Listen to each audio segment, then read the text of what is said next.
Ka qenë deri në dhjetor të shfrytzuar për operatorëve ilegal, të cilët janë mbyll, edhe në dhjetor posta e ka marrë pronësinë, e ka rikthy, edhe herë kam punu për me renovu për me hapë. Përgëzoj për këtë punë që kemi bërë që po e kurorëzojmë sot.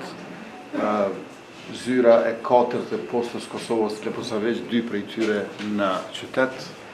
Faleminderit shumë postës Kosovës, Ministrisë Ekonomisë dhe Komunës së Leposaviçit. Ky është një lloj bashkëdyshimi i ligjshmërisë dhe i cilësisë.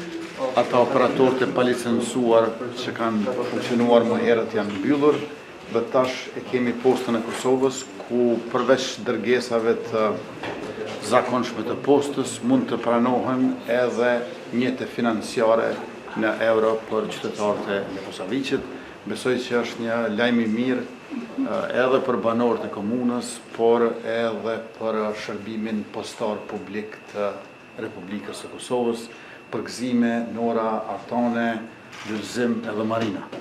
Më theksohet që posta e Kosovës dikur ka operuar me humbje, e tash me kryeshefën e re, Nora Racin, operon me fitim, dhe përveç kësaj ka shtrirje territoriale gjithandej anë kënd komunave të Kosovës dhe për brenda komunave edhe në zonat të cilët janë më larg prej qyteteve e qytetave, sepse dhe andej ka banor.